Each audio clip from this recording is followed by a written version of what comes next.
जिसमें 5 कोटि लोगों को हम मेंबर बनाने वाले हैं और 50 कोटि से ज्यादा भारतीय नागरिकों का सहयोग और समर्थन लेने वाले हैं। क्या करना है इस अभियान में? इस अभियान में हम सबसे पहला काम करना चाहते हैं, भारत देश की सरकारों के ऊपर राजनीतिक दबाव बनाना और अंग्रेजों के जमाने के बनाए हुए 34,735 कानूनों को बदलवाना। हमारे देश में आजादी मिलने के 63 साल के बाद भी अंग्रेजों के ही कानून चल रहे हैं। उदाहरण के लिए इंडियन पुलिस एक्ट अंग्रेजों के समय का है, इंडियन सिविल सर्विसेज एक्ट अंग्रेजों के समय का है, लैंड एक्विजिशन एक्ट अंग्रेजों के जमाने का है, इंडियन पीनल कोड अंग्रेजों के जमाने का है, क्रिमिनल प्रोसीजर कोड अंग्रेजों के समय का है, सिविल प्रोसीजर कोड अंग्रेजों के समय का है, इंडियन एविडेंस एक्ट अंग्रेजों ने बनाया हुआ कानून है, इंडियन फॉरेस्ट एक्ट अंग्रेजों का बनाया हुआ। ऐसे करीब 34,735 कानून अंग्रेजों ने जो बनाए थे भारत पर गुलामी लादने के लिए, वो सभी कानून अभी भी चल रहे हैं। तो भारत स्वाभिमान का पहला लक्ष्य है अंग्रेजों के बनाए हुए कानूनों को बदल करवाना। दूसरा लक्ष्य है भारत की अर्थव्यवस्था और राजनीति से भ्रष्टाचार को समाप्त करना। हमारे देश में आप जानते हैं भ्रष्टाचार एक अर्थव्यवस्था के बराबर चल रहा है और काला धन हमारी अर्थव्यवस्था में बराबर हो गया है। अर्थव्यवस्था हमारी 55 लाख कोटि रुपए की है, जिसको हम जीडीपी कहते हैं। ग्रॉस डोमेस्टिक प्रोडक्ट हमारा 55 लाख करोड़ का है और ब्लैक मनी भी हमारा 55 लाख करोड़ हो गया है। ये बहुत शर्म की बात है कि भारत की अर्थव्यवस्था के बराबर का ब्लैक मनी है। और इससे भी ज्यादा शर्म की बात है कि भारत का बहुत सारा ब्लैक मनी विदेशी बैंकों में जमा है। स्विट्जरलैंड की बैंकों में करीब 72 लाख कोटि रुपए का काला धन है और स्विट्जरलैंड के अलावा दुनिया के और 70 देशों की बैंकों में करीब 258 लाख कोटि रुपए का काला धन है। देश के अंदर 55 लाख कोटि का काला धन, देश के बाहर विदेशी बैंकों में 258 लाख कोटि का काला धन। हम इस पूरे काले धन को सफेद धन बनाना चाहते हैं और देश की अर्थव्यवस्था में इस धन का उपयोग करना चाहते हैं। इसके लिए टैक्स कानूनों में हम बदलाव करने के लिए तैयारी कर रहे हैं और सबसे पहले इंडियन इनकम टैक्स को बदलना और इसके अलावा जो सेंट्रल एक्साइज ड्यूटी है, सेल्स टैक्स के कानून है, अदर जो टैक्सेस हैं, डायरेक्ट टैक्सेस हैं, उनमें बदल करना चाहते हैं ताकि ये ब्लैक मनी व्हाइट मनी बने और देश के उपयोग में आए।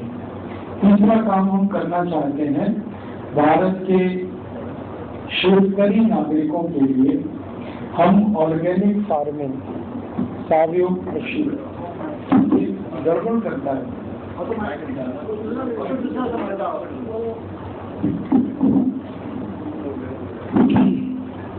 भारत के सभी शेतकरी नागरिकों को ऑर्गेनिक फार्मिंग की तरफ लाना चाहते हैं, सेंद्रीय खेती की तरफ लाना चाहते हैं और शेण खत की खेती इस देश में करा के फार्मर्स की जो तकलीफ है इन्हें कम करना चाहते हैं। हमारे भारत के किसानों की सबसे बड़ी तकलीफ है उनका कॉस्ट ऑफ प्रोडक्शन लगातार बढ़ रहा है और उनको जो वस्तुएं उत्पन्न होती हैं उनका भाव नहीं मिल रहा है। इस कारण खेती घाटे में है और शेतकरी आत्महत्या कर रहे हैं। हर साल हमारे देश में 56,000 शेतकरी आत्महत्या करते हैं। ये भारत सरकार के फिगर्स हैं। हम चाहते हैं कि किसी शेतकरी को आत्महत्या ना करनी पड़े, इसके लिए वो अपने खेती में पूरे तरीके से शेण खत का वापर करें। तो शेण खत बनाने का तरीका और शेण खत का उपयोग करने का तरीका हम गांव-गांव सिखाते हैं और हमारे 2,40,000 योग शिक्षक गांव-गांव जाकर योग प्राणायाम के साथ साथ खेती करना सिखा है और अभी तक हमें थोड़ी सफलता इसमें मिली है। करीब 20 लाख एकड़ खेती भारत में ऑर्गेनिक तरीके से हो रही है और इस खेती में कॉस्ट ऑफ प्रोडक्शन 90% कम हो गया है। यूरिया डीएपी नहीं डालना पड़ता, सुपर फॉस्फेट नहीं डालना पड़ता, केमिकल पेस्टिसाइड स्प्रे नहीं करने पड़ते, इंसेक्टिसाइड स्प्रे नहीं करने पड़ते, तो बहुत सारा प्रोडक्शन का खर्च बच गया। और आपका हमें खुशी है इस बात की जो शेतकरी ये खेती कर रहे हैं उनकी इनकम बढ़ रही है। एक तो खर्चा घट रहा है, आमदनी बढ़ रही है। अब हम भारत के आम आदमी से लेकर सभी लोगों को सेंद्रीय खत से पैदा किया हुआ गेहूं, सेंद्रीय खत से पैदा किया हुआ धान, चावल, सब्जियां, दाल आदि उपलब्ध करा रहे हैं। और इसके लिए अगले 1 वर्ष में भारत देश में 1000 स्टोर्स हम शुरू करने जा रहे हैं पूरे देश में, जिसमें शेड खत का गेहूं मिलेगा, शेड खत का धान, चावल, शेड खत की गुड़ मिलेगी, शेड खत की काकड़ी मिलेगी, शेड खत की सब्जियां मिलेगी, सब कुछ ऑर्गेनिक मिलेगा। और बाजार की कीमत के लगभग बराबर कीमत पर मिलेगा, बहुत हाई प्राइसेस नहीं होंगे। ये हम कोशिश कर रहे हैं। अगर बाजार में गेहूं यूरिया डीएपी का 11-12 रुपए किलो है तो शेड खत का गेहूं 13-14 रुपए किलो में मिल जाएगा, इससे ज्यादा कीमत पे नहीं, ताकि गरीब से गरीब आदमी उसे खरीद के खा सके। ये हमारा दूसरा एक बड़ा काम है। इसके बाद एक तीसरा काम हम पूरे देश में कर रहे हैं, गांव-गांव नागरिकों को योग, प्राणायाम और आयुर्वेद सिखा रहे हैं ताकि वो अपना इलाज खुद कर सके। हमारे भारत देश में सरकार की तरफ से चिकित्सा और स्वास्थ्य की सुविधा सभी को उपलब्ध नहीं है। सरकार के पास बजट नहीं है, फंड्स नहीं है। केंद्र सरकार 1 साल में चिकित्सा और स्वास्थ्य के लिए 22,300 कोटी रुपए खर्च करती है और इसमें से 85% खर्चा डॉक्टर्स लोगों की सैलरी और टीएडीए में चला जाता है। सिर्फ 15% खर्चा है जो बीमार लोगों के काम आता है। और अगर उस खर्चे को निकालें तो एक व्यक्ति के हिस्से में सिर्फ 23 रुपए आता है। अब 23 रुपए एक व्यक्ति को सरकार की तरफ से खर्चा है चिकित्सा और स्वास्थ्य के लिए, उसमें उसका सर्दी जुकाम भी ठीक नहीं हो सकता। मैंने सरकार मजाक कर रही है लोगों के साथ। चिकित्सा और स्वास्थ्य का बजट हमारे देश में कुल बजट का 2% से भी कम है, जबकि दुनिया के तमाम देशों में चिकित्सा और स्वास्थ्य का बजट कुल बजट का 14 से 15% होता है। हमारे यहाँ बहुत कम बजट है। और दुर्भाग्य एक और है कि हमारे यहाँ जो बजट है चिकित्सा और स्वास्थ्य का, उसका 80% से ज्यादा एलोपैथी पे खर्च होता है। योग, प्राणायाम, आयुर्वेद, यूनानी पद्धति, ये सब जो भारतीय चिकित्सा पद्धति है इसके लिए खर्चा बहुत कम है। तो हम लोगों ने अभियान के रूप में ये काम शुरू किया है कि भारतीय चिकित्सा पद्धतियों को बढ़ावा देना, योग को बढ़ावा देना, प्राणायाम को, आयुर्वेद को। इसके लिए हमने योग शिक्षक तैयार किए हैं जो गांव-गांव जाके कक्षाएं लेते हैं और लोगों को योग, प्राणायाम और आयुर्वेद सिखाते हैं। इसमें बहुत अच्छे रिजल्ट आ रहे हैं। इतने अच्छे रिजल्ट आ रहे हैं कि योग प्राणायाम सीखने के बाद लोगों की डायबिटीज ठीक हो रही है। और ठीक होने से मतलब है मेरा क्योर हो रही है, डायबिटीज क्योर हो रही है। इस बात को मैं एम्फसाइज करके कहना चाहता हूँ। सारी दुनिया के चिकित्सक कहते हैं कि डायबिटीज इनक्योरेबल डिजीज है, लेकिन योग प्राणायाम से ये कंप्लीट क्योर हो रहा है। 40 साल से जिनको डायबिटीज था और जो इंसुलिन डिपेंडेंट थे, उन्होंने योग प्राणायाम करके 2 महीने में शुगर अपने ठीक किया। हाइपरटेंशन ठीक हो रहा है, क्योर हो रहा है, जो 100% इनक्योरेबल माना जाता था। दमा, asthma, bronchial asthma, tuberculosis, arthritis, osteoarthritis, rheumatoid arthritis, ये सभी बीमारियां क्योर हो रही हैं योग प्राणायाम से। और इनके क्योर होने का खर्चा 0 है, क्योंकि योग प्राणायाम में कोई खर्च नहीं लगता। हम क्लास भी लेते हैं योग प्राणायाम की तो निःशुल्क लेते हैं, बिना शुल्क के सबको ये सिखाते हैं। खर्चा कुछ नहीं है, साइड इफेक्ट बिल्कुल नहीं, साइड इफेक्ट 0 है। और इसमें एक्सपायरी डेट तो कुछ भी नहीं है जो मेडिसिन में होता है। और ये योग प्राणायाम जो है किसी भी मनुष्य के लिए कहीं भी किया जा सकता है। कोई हिंदू है या मुसलमान है, सिख है, ईसाई है, जैन है, पारसी है, बौद्ध है, संप्रदायों का कोई लेना देना नहीं। और स्पेस इसमें बहुत छोटा सा लगता है, 2 फीट लंबा 2 फीट चौड़ा स्पेस आपके पास है, 4 स्क्वायर फीट, इसी में आप योग प्राणायाम कर सकते हैं। आप करोड़पति है तो रोडपति है तो दोनों ही आप कर सकते हैं। और इसमें हमने अब तक जो एक्सपेरिमेंट किए हैं वो ये बताते हैं कि 148 डिसीज कंप्लीट क्योर होते हैं, 148 बीमारियां बिल्कुल ठीक होते हैं। तो भारत के नागरिकों को हम ये चिकित्सा और स्वास्थ्य के लिए योग प्राणायाम और आयुर्वेद को सिखा रहे हैं। हमारा टारगेट है कि भारत के लोगों का हर साल चिकित्सा और स्वास्थ्य के लिए जो खर्च होता है 7 लाख कोटि रुपए, ये हमें कम कराना है। हमारा टारगेट है कि 1 पैसा भी चिकित्सा और स्वास्थ्य के लिए खर्च ना करना पड़े लोगों को। इसके लिए ये अभियान है। चौथा अभियान हम चला रहे हैं, हमारे देश में जो कारीगर लोग हैं, हाथ से काम करने वाले लोग हैं, हमारे यहाँ बहुत सारे कारीगर हैं जो हाथ से कपड़ा बनाते हैं, खादी बनाते हैं, सूत बनाते हैं, कपड़ा बनाते हैं। ऐसे ही बहुत सारे कारीगर हैं जो मिट्टी के बर्तन बनाते हैं, जिनको हम कुम्हार कहते हैं। बहुत सारे कारीगर हैं जो चर्मकार हैं, जूते बनाते हैं, चप्पल बनाते हैं। ऐसे भारत में करीब 35 कोटि कारीगर हैं, 35 करोड़।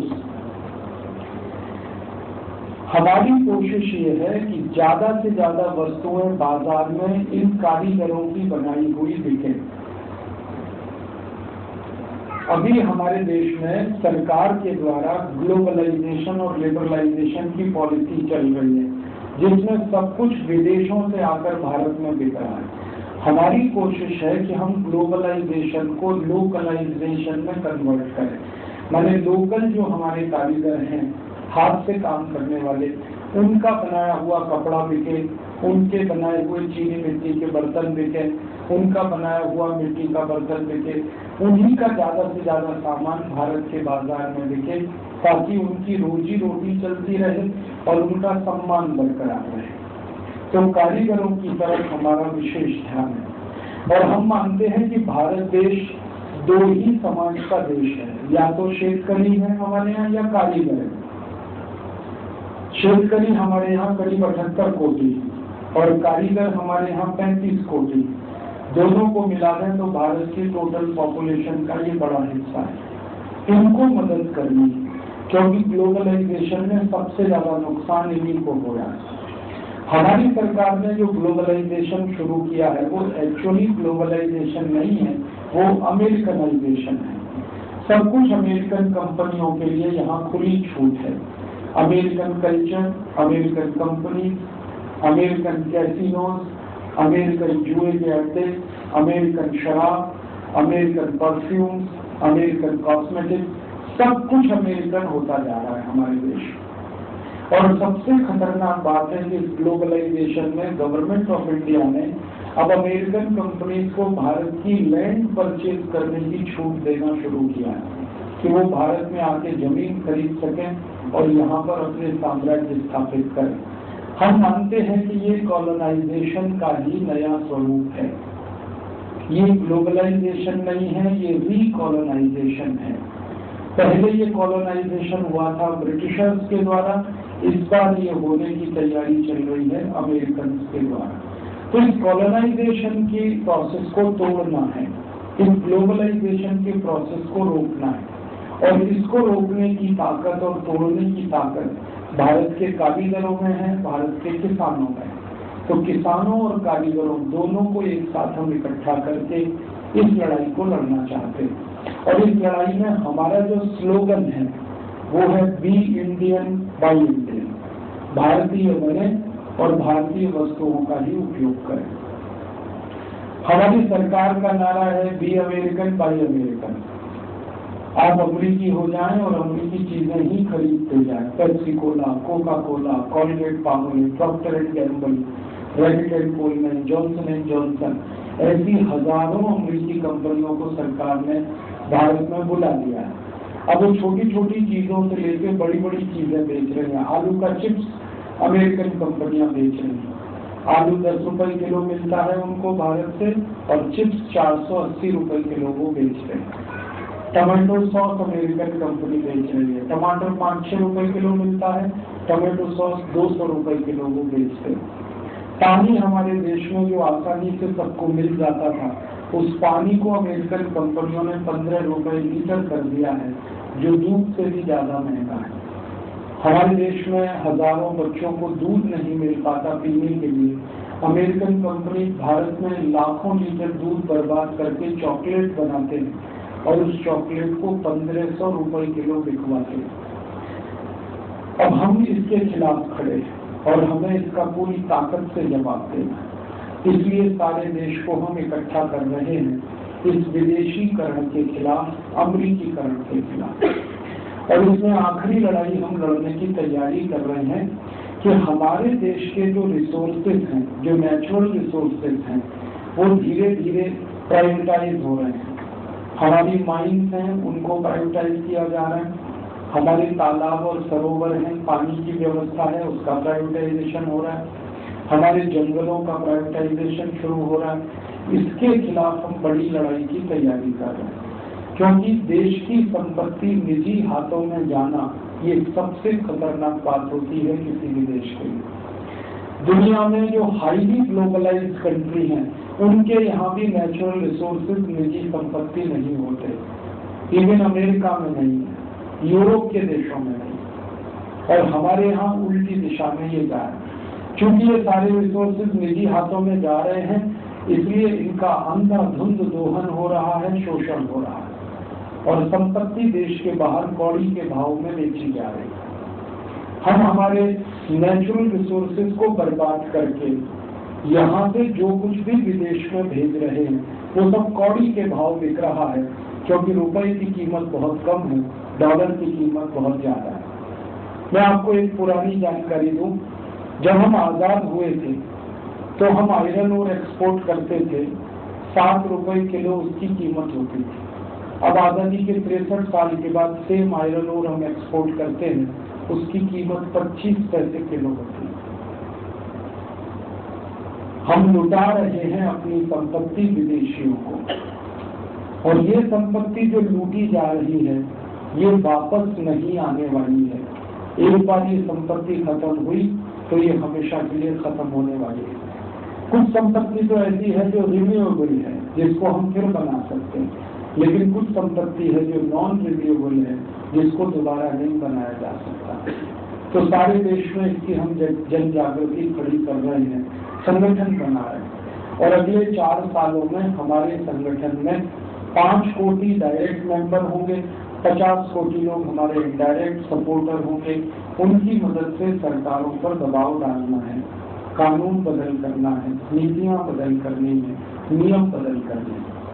और अगर सरकारें नहीं कर पाई, हमारे हिसाब से कानून नहीं बदले, नीतियां नहीं बदली, तो जरूरत पड़ने पर हम भी पार्लियामेंट में हस्तक्षेप करेंगे, विधानसभाओं में हस्तक्षेप करेंगे, और नई सरकारें बनाएंगे और नए लोगों को इस देश की राजनीति में लाएंगे। ये हमारा संकल्प है।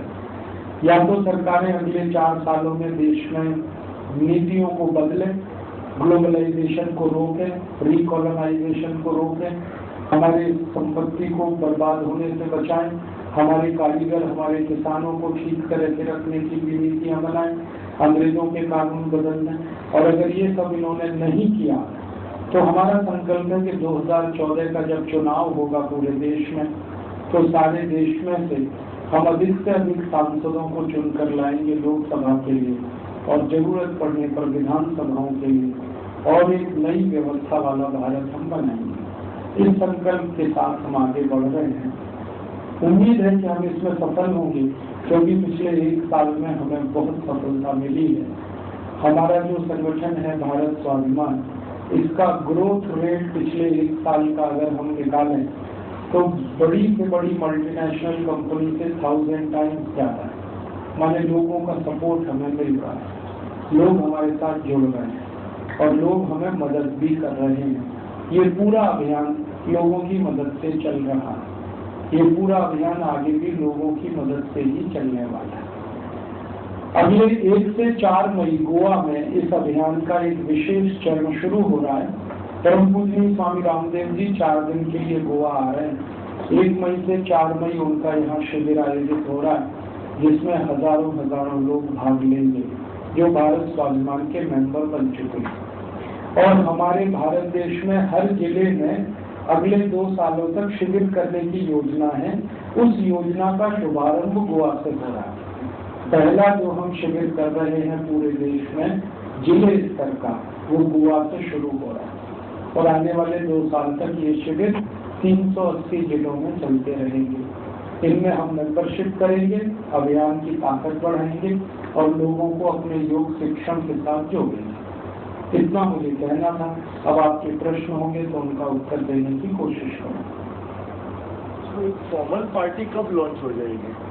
बहुत जल्दी हो जाएगी, बहुत जल्दी हो जाएगी। थोड़े दिन में आपको जानकारी मिल जाएगी।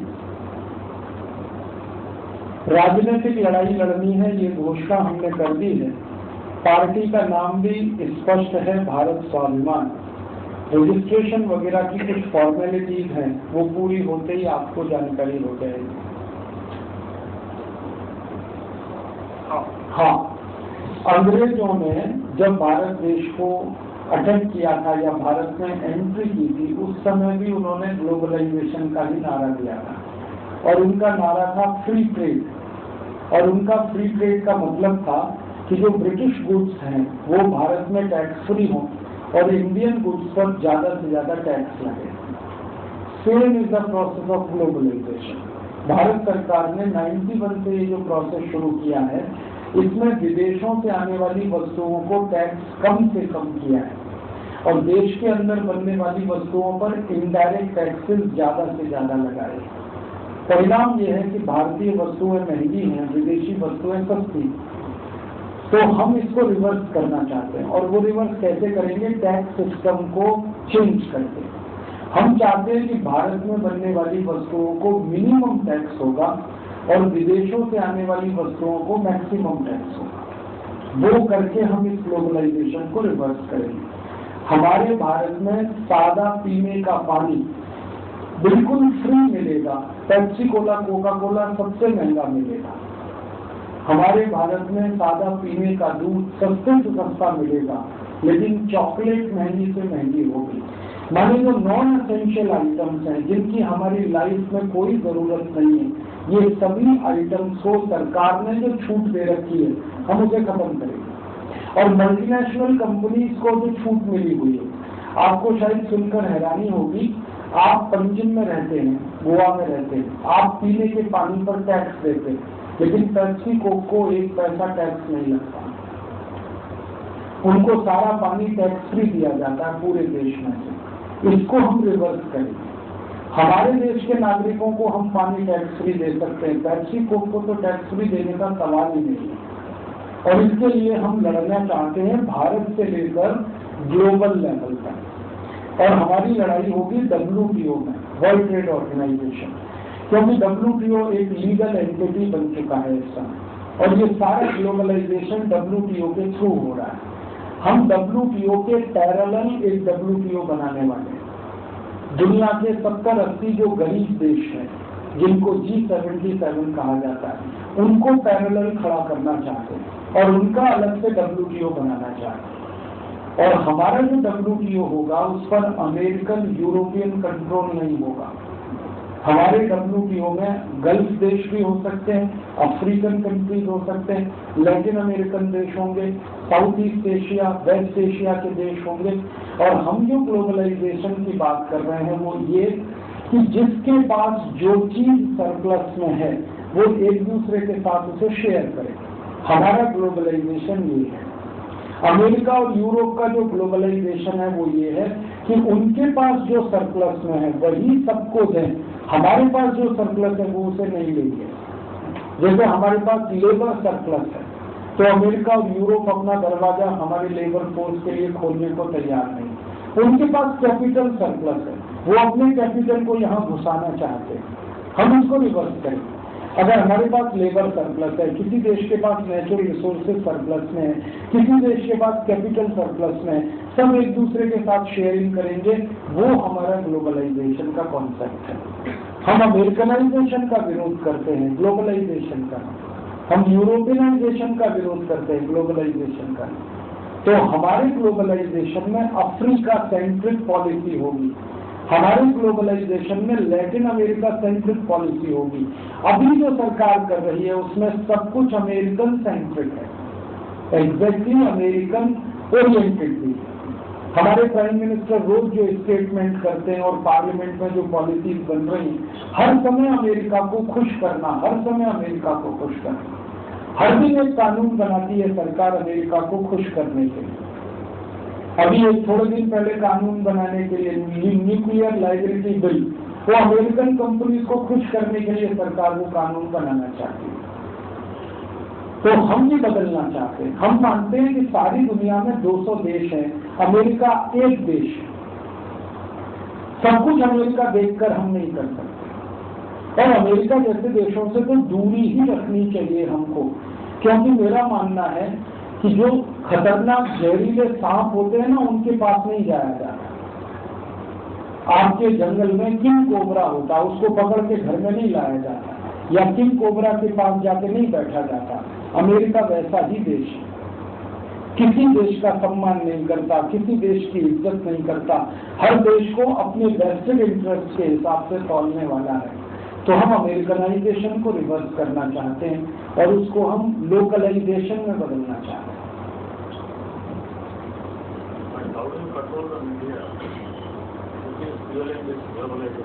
हाँ, हमारे मीडिया में बहुत सारा फॉरेन इन्वेस्टमेंट आया, और फॉरेन इन्वेस्टमेंट पाने के बाद मीडिया भी लगभग काफी कुछ वैसा है जो विदेशी हाथों में चला गया। इलेक्ट्रॉनिक मीडिया में तो काफी कुछ विदेशीकरण हुआ है, अब प्रिंट मीडिया में भी होने की तैयारी चल रही है। हम चाहते हैं कि हमारा मीडिया हमारी पूंजी से चले, हमारे पैसे से चले, और भारत में पूंजी की कोई कमी नहीं है। हमारे देश में हमारी सरकारों ने मूर्ख बना रखा है कि हमको कैपिटल इन्वेस्टमेंट चाहिए।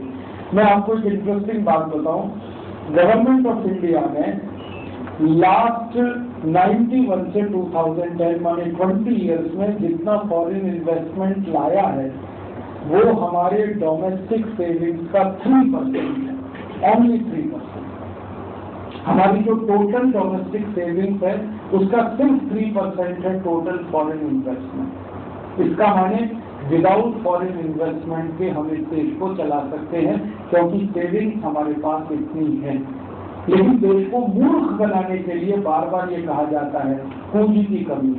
हम मानते नहीं कि मीडिया में कोई पूंजी की कमी है, क्योंकि मीडिया में जो एडवर्टीजमेंट मिल रहे हैं, इलेक्ट्रॉनिक मीडिया, प्रिंट मीडिया को, वो ये कहानी कह रहे हैं कि विदेशी अभी भी बहुत कम एडवर्टीजमेंट है, स्वदेशी एडवर्टीजमेंट पर मीडिया जिंदा है। भारत में 2 टेलीविजन ग्रुप हैं जो 1 पैसे का भी विदेशी एडवर्टीजमेंट नहीं लेते और खूब अच्छे से चल रहे हैं। उनमें से एक है आज तक, जिसकी पॉलिसी है कि वो किसी विदेशी कंपनी का एडवर्टीजमेंट नहीं करेगा और अच्छे से चल रहा है। ऐसे ही हमारे यहाँ दूसरे कई न्यूज चैनल शुरू हुए। तो हमारी कोशिश है कि मीडिया के लोगों को हम साथ बैठकर संवाद करके उनको थोड़ा प्रेरित करें कि आप इस विदेशी पूंजी के मोह से निकलकर भारतीय पूंजी का ही इस्तेमाल करो, क्योंकि पूंजी आती है तो उसके साथ कंट्रोल आता है, और कंट्रोल आता है तो उसके साथ कल्चर आता है जिसकी आप बात कर रहे हैं। अमेरिकन कल्चर, यूरोपियन कल्चर हर जगह घुस रहा है, और बड़ा दुख होता है मुझे कि अमेरिकन स्टाइल में अब हमारे न्यूज़पेपर निकलने लगे। अब हमारे न्यूज़पेपर में एडिटर की जगह नहीं है, मैनेजिंग एडिटर हमारा एडिटर हो गया। ये सबसे खतरनाक चीज है। हर बड़े अखबार में एडिटर खत्म होकर मैनेजिंग एडिटर को एडिटर बनाया। ये प्रवृत्ति खराब है, इसको ठीक करना है। और मीडिया के साथ हम संवाद करना चाहते हैं वैसा ही कि आजादी के आंदोलन में मीडिया का बहुत बड़ा रोल था, और उस समय मीडिया देश की सेवा का सबसे बड़ा साधन था। महात्मा गांधी मीडिया कर्मी थे, उन्होंने 3 अखबार निकाले। महात्मा गांधी, लोकमान्य बाल गंगाधर तिलक ने 2 अखबार निकाले, नेताजी सुभाष चंद्र बोस ने एक अखबार निकाला, भगत सिंह, उधम सिंह आदि ने निकाला। तो हम चाहते